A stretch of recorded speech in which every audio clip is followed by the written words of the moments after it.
Welcome to Ordinary People Doing Extraordinary Things. I am your host, Carrie Roberts. And today, my extraordinary guest is Dr. Alan Stern. Welcome, Alan. Thank you for being here today. Carrie, thank you so much. Like we said before we went online, I am just delighted. I'm goosebumped to be here with you. Thank you for having me. Yes. And for those listening and watching, you know that I have a variety of guests. Some I've never met before, and the interview is the first time. Some I've known for years. And then some like Dr. Alan here, known for a couple years in my community, and just so excited to have you here. So I want to start from the beginning. Can you tell us where you grew up and your first experience that you remember with a dentist?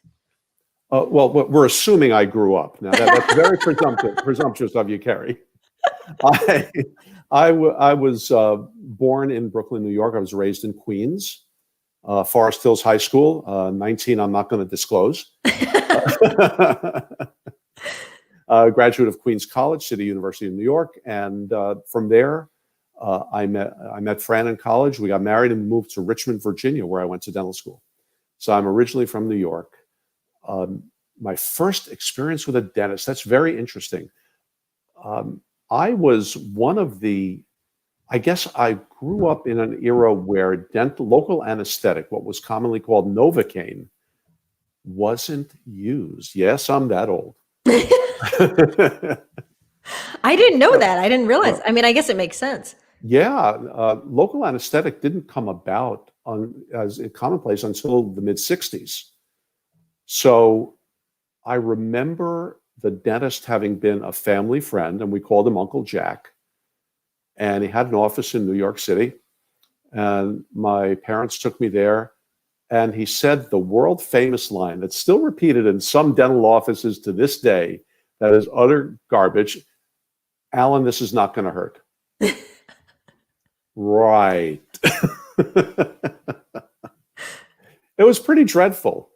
And by my second or third visit, and man, these are memories I'm just spontaneously recalling, Uncle Jack had something new called Novocaine. And small children are not very enamored with injections. And he was going to take this thing to my mouth. Are you kidding me? So I didn't react real well to that. I do remember not being very fond of the dental experience. So and how old were you? Oh, single digits, easily 6 or 7. There was no fluoride in the water back in those days. And really and truly, back in the 50s and 60s, I'm 67 years old. So back in those days, there was not the emphasis, there's not the knowledge of oral hygiene. Dentistry was just, you get something wrong with your teeth, it happens, drill them, fill them, and bill them. And it was just an accepted fact of life that when I went to the dentist, I was going to get a handful of cavities and I was going to go through this miserable experience. And parenthetically, I'm very grateful I got into dental school because, first of all, I learned what a healthy mouth is. Second of all, I had it all fixed right under one roof by my classmates. And there are a whole lot of stories about that. And then throughout my career, I learned that dental disease is largely preventable. So it was a whole evolution for me.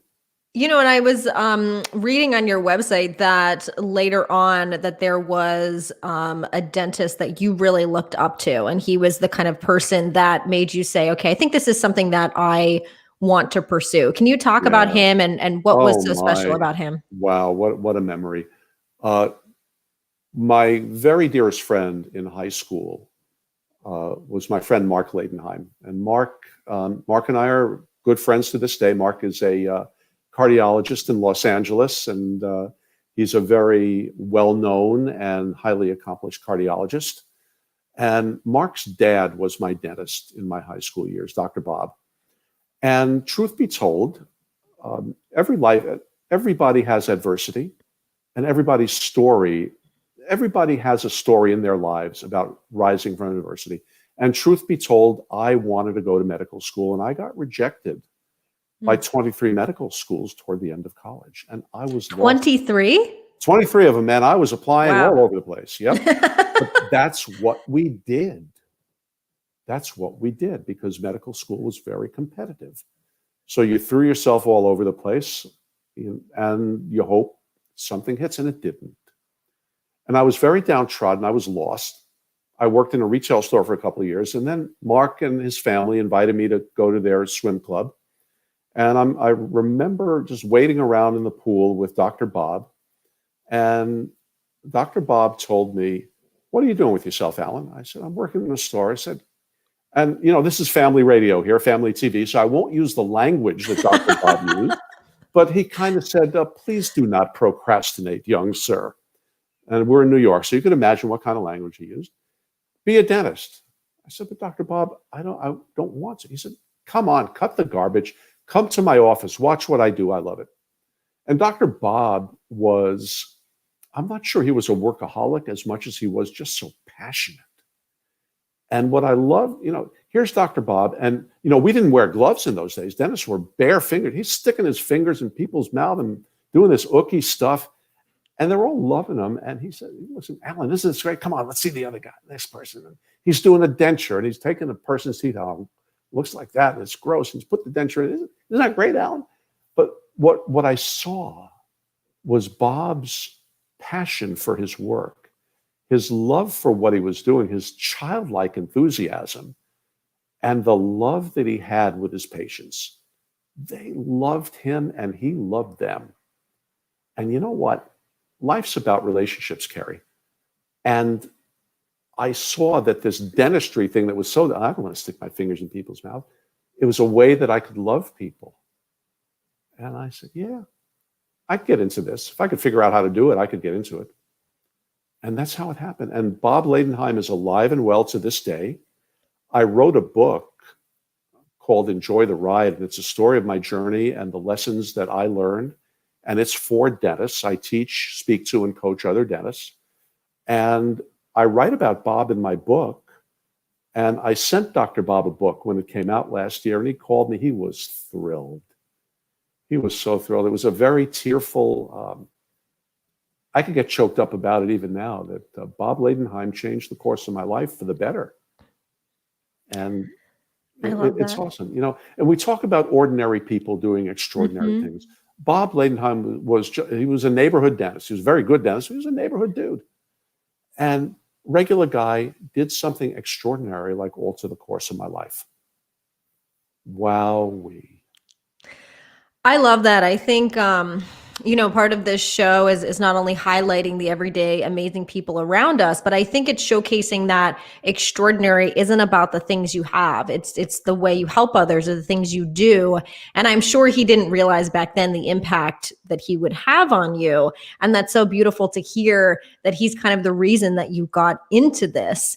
So you were just saying that you decide, okay, this is what I want to do, but you applied to 23 dental schools and don't medical schools got rejected. And don't get in. I mean, is there a point where you're like, maybe this is not my path, or were you like, nope, I'm doing it. I'm going to do whatever I have to.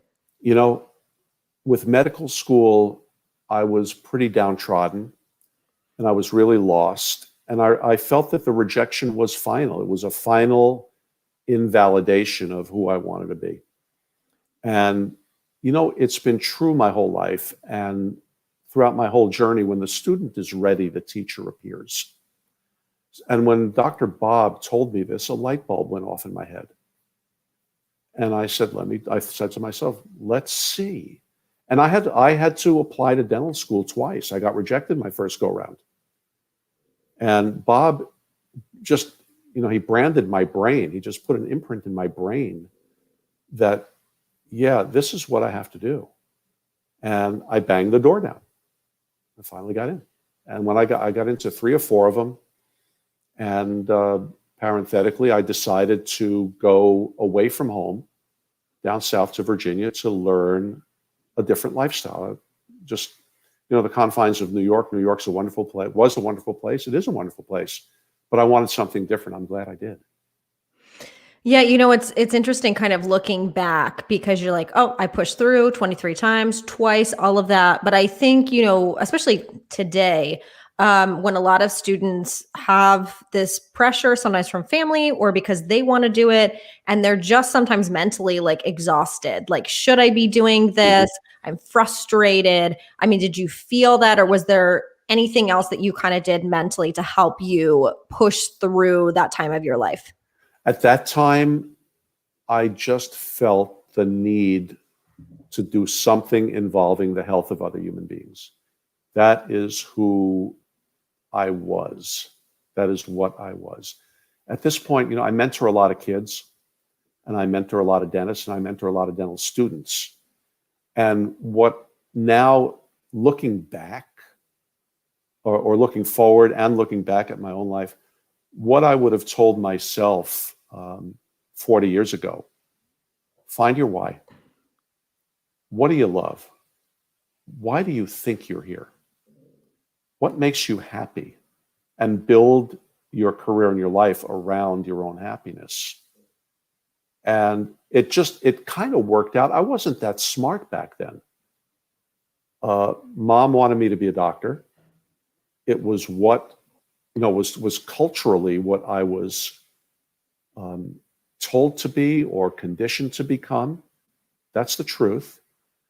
I think I'm here for a different purpose, but I used my career to further my purpose. And now that I know this, and I have the knowledge now that I had then, what I tell people is find your happiness. Identify the things in life that make you the happiest. And you can work a career around that principle. I worked the principle to the career, but you can work the career to the principle. Which you've been a dentist, like you said, for a long time. I'm a patient of yours. That's how we met. And one of the things that I have loved about you and your practice is that it's not just about dentistry. It's about wellness as a whole. When you go in there, you're taking my blood pressure. You're asking me how I'm mentally doing. You're checking all these different elements. And you were just kind of mentioning earlier, if you're doing a big thing, you've got to check a lot more things. And that's not something that I had ever experienced with dentists before. And I'm curious, what made you decide to do those things? Why is that an important piece when you think of kind of wellness as a whole versus just thinking of dentistry? Mm-hmm. Well, number of things. My training. Somebody told me early in my career, having a license to practice dentistry is merely a permit slip to take continuing education courses. Because if I practice dentistry today, the way I was trained in dental school 40 years ago, it will be 40 years in May that I'm practicing, 39 plus years ago, then I would be quite obsolete. And I've gone through a ton of training. I've thousands and thousands of hours of continuing education. From here to Seattle, I've studied all over the country. And I joined an organization a number of years ago called the American Academy for Oral Systemic Health. And as we evolve as a profession, we realize more and more that the health of your mouth affects and is affected by the health of your body. And you can't have a healthy body without a healthy mouth. The other thing that I learned throughout my career is that people see their dentists more often than they see their physicians, except if they're very sick. So you're going to see me twice a year. And I have the opportunity to look for things that you may not be thinking of and you may not think to go to the physician for. And today, we saved 2 lives. My God, I had a perfect day today. And it had nothing to do with the amount of dollars that I earned. We saved 2 lives. One by taking a guy's blood pressure, which was at near stroke level, and we kicked him to his doctor. And I've done this probably between half a dozen and a dozen times in my career. Number 2, a gentleman came in just to re-cement the crown, a new person to my practice. And I looked at his teeth and I saw a wear pattern, an erosion pattern that was highly suggestive of sleep apnea. And sleep apnea kills people. I could talk for hours about that. But we could spot conditions like that, like oral cancer, high blood pressure. We could even screen for diabetes. We have A1C screening in our office.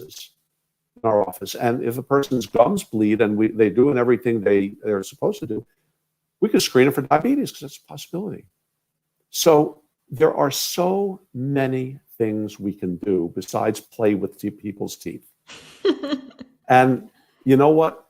Do you know the kind of gratitude I got from these two human beings. It doesn't matter how much I got paid.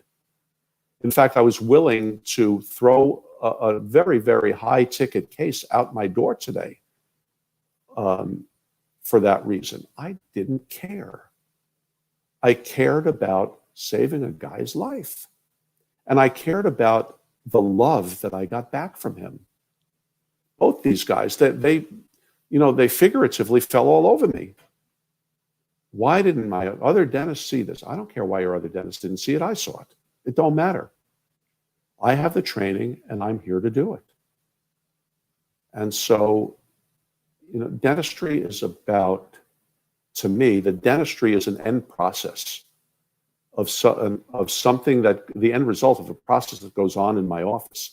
When you came in, I really felt more like I wanted to get to know you and build that connection so that you could open up to me and tell me your issues and tell me what you wanted, what you aspired to in terms of your health.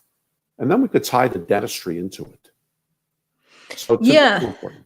Yeah, I think, also what I like about your style is that you're very honest and I never feel like you're trying to just push me out the door or force me to get things done that I don't need to get done. And I appreciate that a lot. You'll say, okay, this isn't really a big deal. Like you may think it is, but it's not. Or if you wanted to work on this, we could do that in a few months. And I just appreciate like the honest approach. And I think in healthcare in general, one of the things when I was a personal trainer, I used to tell clients, because same thing, we had to check with their doctor, is I would say doctors are people too. You have to find the people that resonate with you. And I know that people in the medical field are very busy, especially now with everything going on. But having someone sit with you for 5 or 10 minutes and just actually listen versus just, okay, take this, do this, whatever. And you're like, wait, what? Do I need this? What's happening? Being able to have someone that does that is of such high value. And it showcases a lot of who you are, about your company's brand, creates trust, and it makes people not only want to come, but to refer. And so I just appreciate kind of that honest and caring and connected approach that you guys have. Well, it works so well. And I'll tell you why. There are some things, it's very typical for a person to come into the office, doc, it doesn't hurt. Why should I do it? And, I could talk till I'm blue in the face when I see something. And if I don't have that connection with you, then my credibility is not what I would like it to be. So I will always identify things. I will always put it in perspective or help you put it in perspective in terms of your own life. And that way you understand that I'm on your side. We're not pulling in a tug of war. We're pushing from the same side of the box for the goal of making you healthier or getting you to that point that you want to be at. I'm not trying to sell people stuff. I want to give them what they want with the highest standard of care that I can deliver.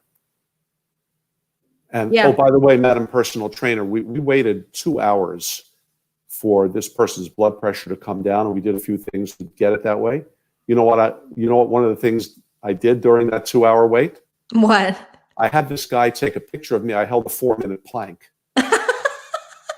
Honest to goodness. I had nothing else to do. I didn't plank this morning, so I held a 4-minute plank in my office, and I had the gentleman take a picture of me and then time me and then take a screenshot of the timer so I could post it on a competition I'm doing with other people. You guys always bring the humor over there too. I like it. Hey, I like the mix. One of Monday morning doesn't have to be unpleasant. I love that. Which brings me to another point. So you met your wife in college, and she has been with you at this company forever. She runs the whole front office. She is just another amazing human being that I love to see. Can you talk about kind of, how the two of you decided to work together and how she supports you in the work that you do? Oh my goodness. Wow. So I had a job as an associate dentist in another practice. And my son was born in the middle of that. And right around the time my son was born, I decided it was time to move on and that I had to have my own practice because I had to express myself. And my dentistry is an individual art, and I couldn't do it under another roof. I needed to have my own practice. And so we opened up. I started out with nothing in dentistry, with nothing, Carrie, and I managed to keep most of it.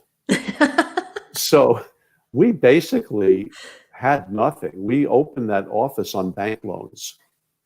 And I had to work outside the office 3 days a week. I worked in the office 3 days a week. I couldn't afford a team. So Fran and I designed the office. We oversaw the building of the office. And it was just her and me for the first, I don't know, year or two until it built up. And she's been at the front desk for the whole time. For 2 years after my daughter was born, she stepped out. But we really needed to have her in there because she and I have grown in this profession together. She and I really embody a certain philosophy of care of another human being. And she complements the message that I want to give. Nobody represents me better than her. So I have a space heater on me that's getting a little hot. Nobody represents me better than her. And we've taken continuing education courses together. We've developed our philosophy together, and it resonates as harmoniously as possible. So we work together, we live together. I love that. My parents are the same way. My dad owns a business. My mom works with him. And I've seen that a lot of couples, because what they'll say is, okay, well, this is my partner. I trust them. We're on the same page. So it's great. But sometimes the challenge can be, being able to separate, when you're talking about business and when, okay, the business is done. Do you have any advice for couples that do work together where they kind of just need that way of kind of separating when they're at work and when they're not? There are instances where you can and where there are instances where you can't. For example, you have a problem, you develop a problem, you're going to call my cell phone and I'm going to answer it at home. It's COVID. I'm not going anywhere else. So chances are I'm going to be sitting there with her and I'm going to say, Carrie's on the phone. Oh my, what do we do? So we will talk about that stuff. I think the overriding principle here is that you love your spouse. And love takes many different forms. When Fran and I first met, we were dating. Love was a certain period of wonderment and discovery and all kinds of other stuff.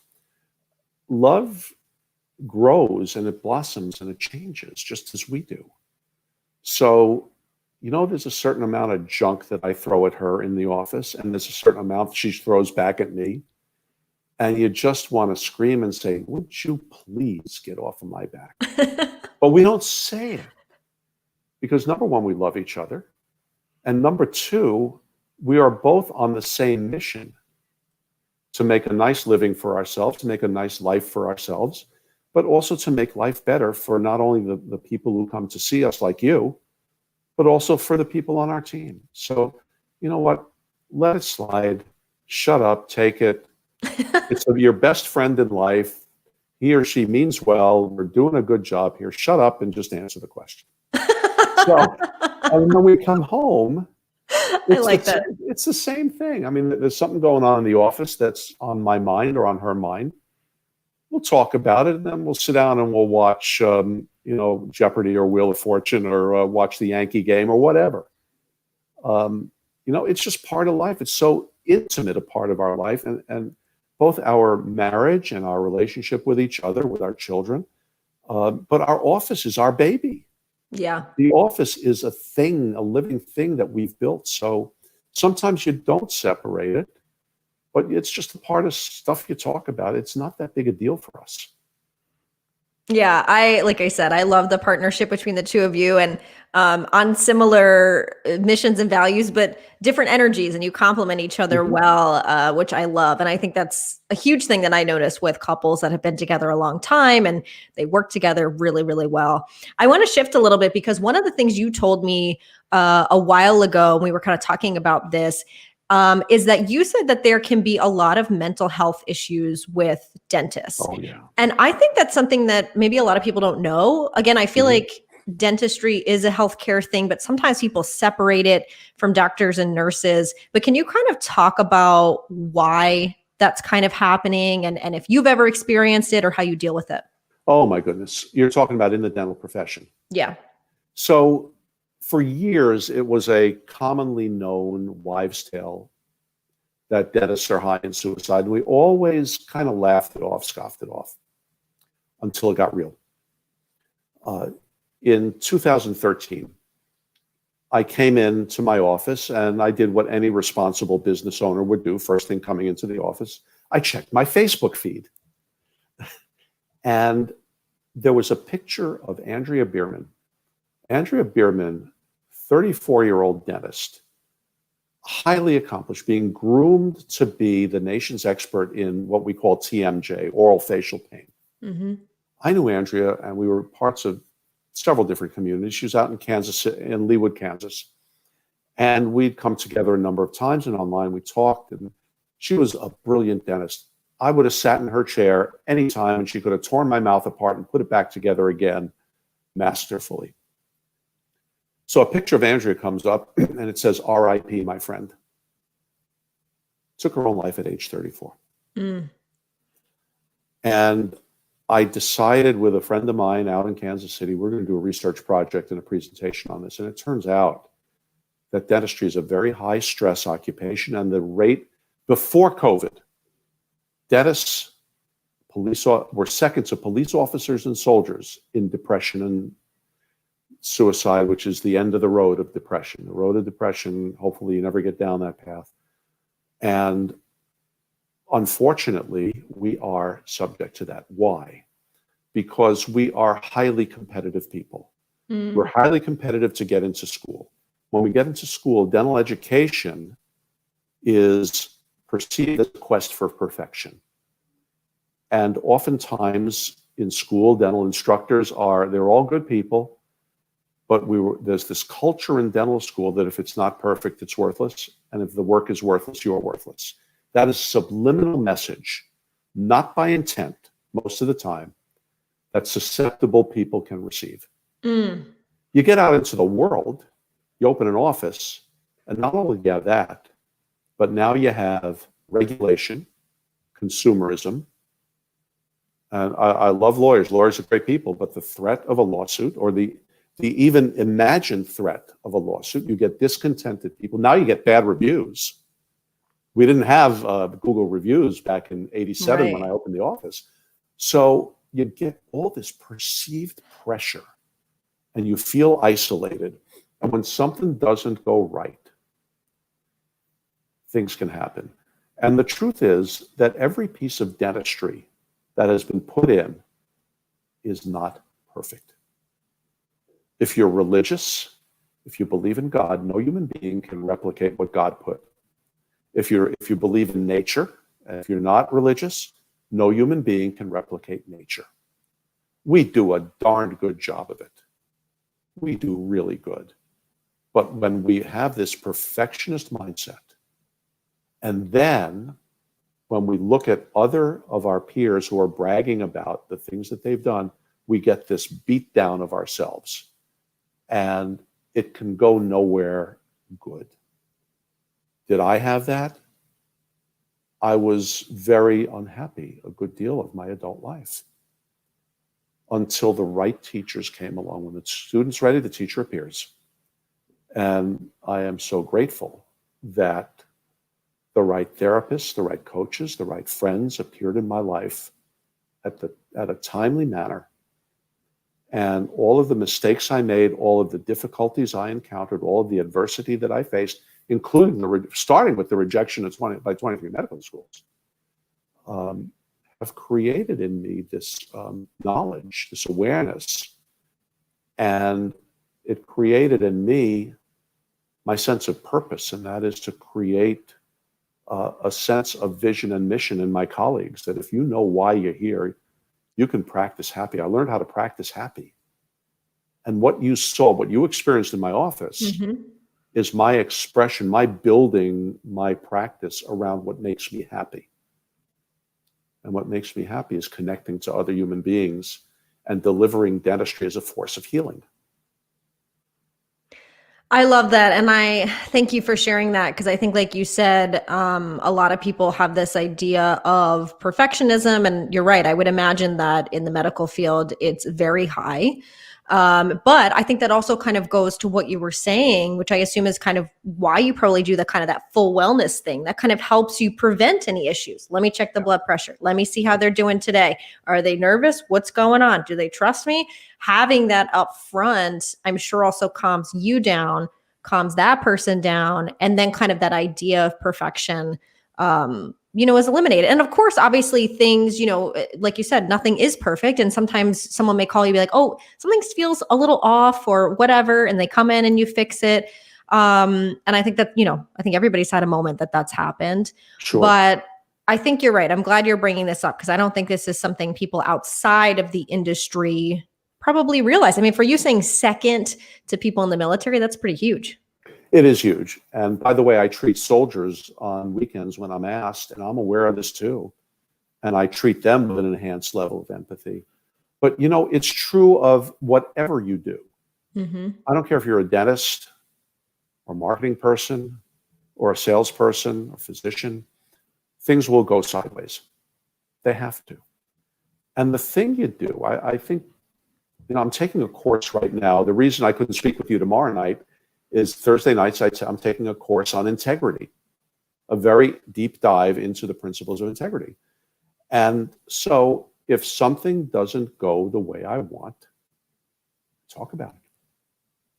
Something went wrong on Monday, and I called the person where it went not quite right, asked them how they were feeling. I said, come in tomorrow. Let me see what I can do with that. And I saw what it was. I said, look, this isn't what it's supposed to be. Let me take a couple of minutes. Let me fix it. And this one's on me. This is exactly what happened. And, it's my stumble. I slipped on a banana peel. And the person appreciated that honesty, that integrity, that straightforwardness. And, there are very few problems you can't fix. So you fix it. It's no big deal. It's really not a big deal. It's very true. I just want to share. Sonia says, so interesting. I had no idea that was second to the military. I definitely agree, Sonia. Like I said, whenever I've been there, I'm seeing you obviously about twice a year. And I just want to say, during COVID, I guess it was when I saw you, it was like maybe August. And you guys, I mean, I'm one of the very cautious people about COVID. Like, I literally have not gone anywhere besides the grocery store. And, I was like nervous. I was like, can I come in? And Fran's like, yeah, we're good. I come in, you had done redone the ducts. You had removed everything. You got full, like ready for armor, like almost seems like overkill. I mean, everything made me feel so overly comfortable. I took a picture and shared it, as you know, because I was like, here's a company that's doing it right. Because especially now, people are concerned about safety and cleanliness. Most people, obviously, maybe some people, it's not a big deal. But I think for most, and especially in the medical field, I, as a cautious person, appreciated that so much. And I'm curious, you've been doing your business for a long time. How do you make sure that you are constantly leading with empathy, getting your people to trust you, showcasing wellness? Because it seems like an easy thing for people and businesses to do, but I can tell you it's not. So how do you kind of lead with that, or how do you recommend other businesses find that so that it's something that's internal in them and comes out to their clients or patients? Man, that's a big question. How many hours do we have? I know it seems simple, but it's not. I know. All right, let me start with one thing. We have taken some significant steps to make our office safe. We wear more than the required PPE. We put HEPA filters in. I put some special filtration in my HVAC ducts, and on and on and on. Few people in the office, temperatures. If you've been with somebody who's traveled, wait 2 weeks. If you had an indirect exposure, wait 2 weeks. The whole thing. But the truth is, and for all of you folks out there listening, and Sonia, thank you for the question or the comment. Dentistry has done one hell of a good job. Since AIDS hit, we have been amazing at infection control. Now, we at our office have gone a little bit berserk with what we're doing. But it's appreciated. Yeah, because, I'm crazy. I mean, that's all there is. But a dental office is safer than the grocery store, the hair salon, the nail salon, etc. So I want to get that out to the public that if you need something done in dentistry, rest assured that the overwhelming majority of dental offices and there has not been one case of doctor to patient or patient to doctor transmission of COVID in a dental setting. So, how many, I don't remember. I just saw that we just surpassed 250,000 fatalities in the United States, but there has not been one case of COVID transmission in a dental office, period. So let's get that out of the way. How do you lead? How do you express empathy? That's a great question. There's so many books written about it, and I've written about it in my book. But what I tell my clients and my audiences is, what the most important dental instrument every dentist needs to have? Mm-hmm. My ears. Yes. That's not just dentistry. That's everything. Yes. And I have a technique that I teach to dentists. It's called SUAL. Shut up and listen. So it's not enough to say, talk about dentistry. You brush your teeth, Kerry? Yes. You floss your teeth? Yes. That's not what I want. I want you to tell me about your home care, Kerry. Tell me what you're doing. Tell me how you feel about your health. And then just shut up and listen. Listen carefully. And don't listen with a canned response. If you think somebody is talking to you and leading you into something that you have an answer for, shut up and listen, because you don't know where those people are heading. I cannot tell you how many times that's happened. So, may I tell a story? Of course. Fearful patient comes into my office 10, 12 years ago, and her name is Kay. That's a made-up name. And she comes into my office, and I sit down with her, and her body language is this. You know what that means, don't you? Protection. And I said, how can I help you? And she went on a rant. My other dentist said, I have to stop smoking. I'm going to lose all my teeth. I can't stop smoking. I can't lose all my teeth. My dentist told me that. I'm scared out of my mind. I'm going to lose all my teeth. Okay. So what I'm hearing from you is that you're kind of scared and you don't want to lose your teeth. Let's see what we can do. And then, all right, begrudgingly. And I had already had her x-rays. I already had photographs of her mouth. And I took her to the back and I started examining her gums. And I don't expect a layperson audience to know what this means, but her teeth were basically hanging by a thread. It was bad. And her gums were very sensitive. They were inflamed. After I examined 2 or 3 teeth, she said, no, I can't do this anymore. I can't do it. And it was really high strung. Goes back into my office. She sits down. I know what you're going to tell me. And I said my 3 magic words. Tell me more. You're going to tell me I have to lose my teeth. You're going to tell me I have to stop smoking. I can't. I said to her, did I say that? And she went from here to here. You're not going to tell me that? I said, I didn't say that. You said that. What do you want? And all of a sudden, her arms went to the side of the chair. You can't see it, but her arms just relaxed. I don't want to lose my teeth, doc. Okay, I understand. You're a mature adult. You know what the situation is. But how about if we try? She started crying. She started crying. You mean you're going to do that for me? I said, no guarantees. But if you follow our perio program, our gum program, do exactly what Jess, our hygienist, tells you to do, see us every 3 months, we're going to try to buy you as much time as we can. That was it. All I had to do was listen. No, you could have said, one could have said, sorry, they got to come out. They didn't. And I saw a way. I mean, there was a way. And we kept those teeth in this person's mouth for 8 years. Wow. And then she was ready. And we did an all-on-4 procedure where me and my surgeon, anesthesiologist, lab technician, we got together. And she walked out with 4 implants and an arch full of teeth. And we made a miracle.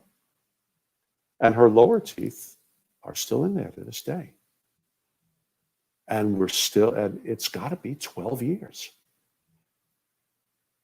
So listen, explore the possibilities, push from the same side of the box as your customer, your client. I mean, sometimes you can't do it. You know, this is just a story where everything fell into place. Mm-hmm. But there are situations where you might want to use your authoritarian knowledge. I know more about this than you do, mister. Shut up and listen to me. No, you shut up and listen to them. Because sometimes they will give you the answers. Sometimes that customer will tell you exactly what they want to buy. Sometimes, you know, they taught us in dental school, ask enough questions and the patient will tell you what's wrong with them. So 40 years later, it's listen carefully, ask open-ended questions, and don't have any pre-canned response. And the patient will tell you exactly what they need. And you find a way. Use your brain. Use your ears. Use your brain. Yes. Again, this is like beyond the dentist industry as well. This is literally every single thing. And I know I get very frustrated in it could be a car dealership, the dentist, a doctor, whatever. If somebody is just immediately pushing on something, I'm like, wait, I didn't even finish. You don't even know what's going on. And then I'm turned off and I don't like it and I leave. And then you tell people about it. It's a bad experience. Mm-hmm. But then, of course, I've also seen the other side where people kind of prey on people who are insecure or not comfortable sticking up for themselves. And so again, sometimes it's harder to be empathetic. It takes more time. But in the long run, you know, everybody wins. And again, that's to me what makes you extraordinary. And I appreciate that. I'm sure that woman did and other people do. Again, that feeling of being cared for. And people are seeing you, again, normally 2 times a year for what, an hour, right? Yeah. But still having that great experience is huge. And so I commend you and thank you for doing that. And not just you, but everybody in your office doing that, because it makes a huge difference. It definitely does. It's the culture. You know, a couple of years ago, I do a lot of speaking. So I go to speaking networks and speakers training institutes. And we heard a guy a couple of years ago named Todd Williams. He's a nationally known speaker, but he was the some type of public relations guy for the Four Seasons hotel chain. And he moved on to, in a similar capacity, client engagement for a large healthcare system in California. And Todd Williams said, being good is not good enough anymore. That's assumed. He said, lead with love. Lead with love. Because when the chips are down, what did we have when COVID hit and we were shut in? I had Fran, I have my kids, I have my friends, and I have a heck of a lot else. Lead with love. When 9/11 hit, what did we do? We coalesced with our families. We held each other tight. That's what we run to when all else is not going right. So if you have that as an essential element of your business, of your practice, and dentists are taught the authoritarian model, you know, I'm a dentist, do as you're told. It's not going to work. It ain't going to work. Lead with love. And in fact, don't tell anybody this. Here's my secret. I'm speaking to a group of dentists in June, and hopefully travel will be opened up. I'm speaking at a dentist retreat in June, and the title of my lecture is going to be Lead with Love, Start with Yourself. So in order to lead with love, you have to accept you have to know who you are. You have to accept who you are. You have to acknowledge your vulnerability and improve on it without belittling yourself, and extend that love to other people. Lead with love, start with yourself, and whatever it is you're doing is going to be profitable. It's going to be fun. And I'm going to take a risk here. And I say it to my dental audiences, Monday morning doesn't have to suck. I 100% agree with that. And I am curious, is that kind of way of thinking something you always had, like just innately? Did it come from how you grew up? Or do you think it's just from experience over time? It was something that was learned? It comes from me hitting one of my rock bottoms. I faced tremendous financial adversity about 15 years ago. And again, I don't want my story, I'm open. I speak about it to dental audiences. I made a lot of business mistakes. I took a lot of advice that wasn't for me. I made some purchases that were stupid. And we had to sell our lovely house under duress, you know, not under any legal duress, but we were financially strained and I couldn't deal with it. And I tied the selling of my house. We live in a townhouse now. Best thing I ever did, because I was liberated financially, and I realized that all along I was having a good time. I just didn't even know about it. So no, I was not happy for a good part of my life. When I got money out as a limiting factor in my life, I had the freedom to practice the way I want. And that's when it all came together. And that's when I realized I was the last person who realized that I'm a happy guy and that I love what I'm doing, because I got the 800-pound gorilla out of the room. So if there's a business person out there who's got a successful business of any kind and is under some financial duress, which is causing them business duress, get the 800-pound gorilla out of the room. And once I did that, Carrie, man, life became good. Because you realize that in this country, we are so blessed with a standard of living, and I don't call them freedoms, I call them rights and responsibilities, that are endowed, unfortunately, to few people in this world. And we are earning more than most people in the world could imagine earning. And we're keeping a roof over our heads. Yes, it could be better for a lot of people, but we can do it in this country. We can accomplish whatever we want if we put our minds to it. Just pursue it happily. It's about what you do have. It's not about what you don't have. It's about what you can do, not about what you can't do. And it's not about what you think the other guy has. Yes. Because you don't know, A, what the other guy really has, and B, you don't know the price that guy paid to get to where he or she got to be. Pursue your happiness and be wealthy. Again, I 100% agree. Just showcasing why I just love you and the work that you do. And I think you're right. I think there's a lot of, showy stuff. I remember I used to own a dance studio for about 7 years. And I remember I had started it as I had my own space. The name above, it was mine. And after a year and a half, I was like, oh, this is a lot. Like the overhead is getting to be a lot. And so I let go of that space and I started renting inside other spaces, and I would pay per hour per room for the time I used.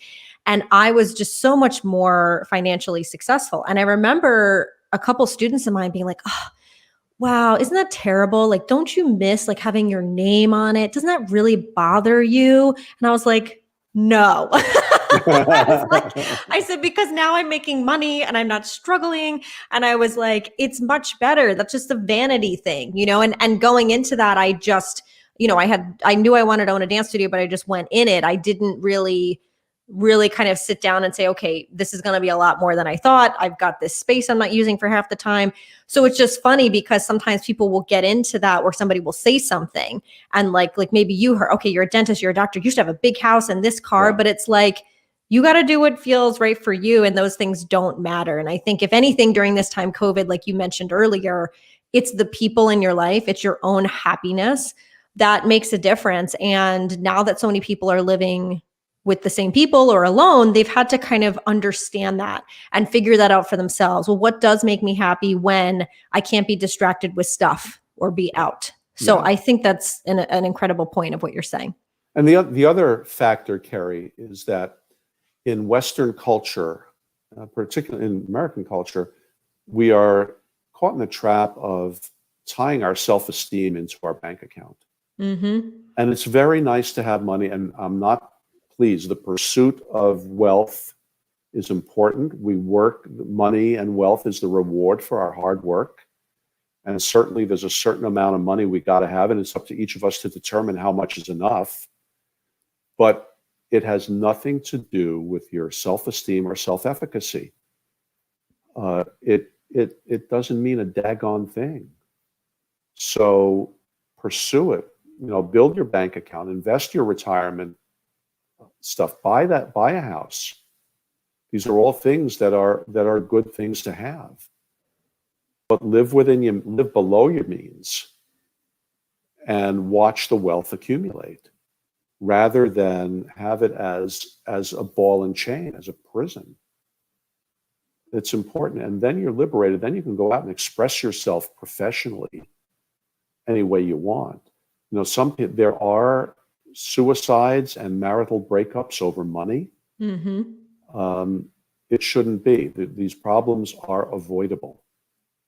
You just have to think and just live below your means. I made that mistake.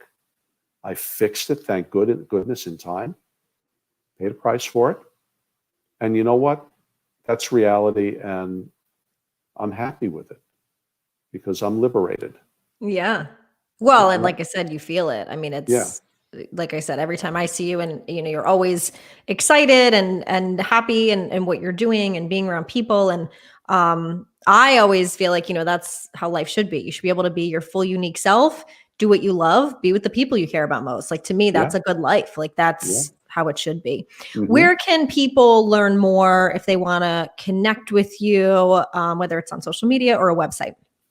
My office is Alan G Stern DDS, and you can find me at Alan Stern, ALAN STERN DDS.com, for people who are interested in my dental practice. We thank you so much for the nice things you said. We are different. We are about you first, and then we work our way to your teeth. And by the way, the other thing we recognize is that the mouth is a very sensitive part of the body. So is the wallet.